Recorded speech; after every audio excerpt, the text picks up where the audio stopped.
Sa pagpapatuloy ng pagtulong natin kay Tatay Esmeraldo, agad na binisita ng ating team ang tahanan ng pamilya Bermudo ngayong umaga. Bagamat hindi natin naabutan si Tatay dahil umextra raw muna ito ngayon sa pagdadrive sa kanyang kakilala. Ako po si Jovelyn Caboral po. Asawa ni Esmeraldo Bermudo. Yung ganun pa rin po. Yung tatrabaho siya kahit pa paano, yung meron lang maiuwi kahit pa extra lang. Kahit driver, minsan construction, minsan pahinante. Sa mga nagdaang linggo, ikinuwento rin ni Nanay Annabel Caboral na marami silang hinarap na dagok sa buhay. Kabilang na rito ang pagkamatay ng daladalasan ng anak ni Nanay Jovelyn. Katunayan po, namatayan kami kailan lang. Yung anak niya, 7 months. Ano pong nangyari? Bakit na matay po yung bata, Nay? Infection daw sa dugo, yung baby. Kailan lang yun, siguro mga 2 linggo pa lang. Ngayon, 3 linggo pa lang. Nagbabayad pa kami ng mga utang sa punerarya pa. Mga magkano pa po ang utang po ninyo sa punerarya, Nay? Siguro mga 2,000 pa. Mga 2,000. 2,000 pa. Na lang, kulang namin. Unti-unti nababayaran naman sa awa ng Diyos.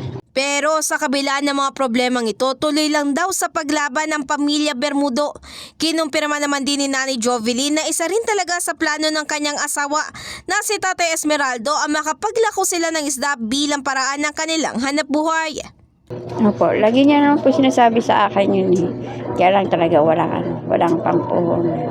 So, puhunan din po talaga. Kung magkakaroon po ng puhunan si tatay kahit kaunti po, paano po yung maitutulong nun? Malaki po ba ang maitutulong kahit paano po kung mabibigyan ng puhunan si tatay?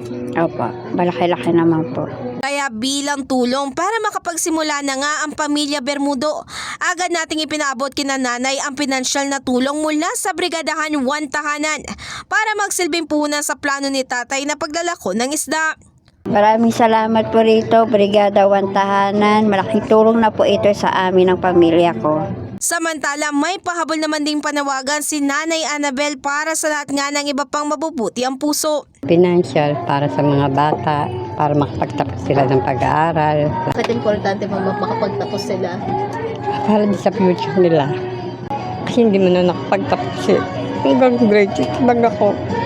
Anak ko din makapagtapos. So, Kaya, ang pangarap po ninyo sa kanila? sa mga uplag. Tunay ngang isang haligi ng tahanan si Tatay Esmeraldo dahil kahit unti-unti na nga lumalabo ang kanyang mata, nananatiling malinaw ang kanyang pangarap para sa kanyang pamilya at ito'y mabigyan sila ng magandang kinabukasan. In the heart of changing lives, ako si Brigada Ann Cortas ng 105.1 Brigada News FM Manila, The Music News Authority.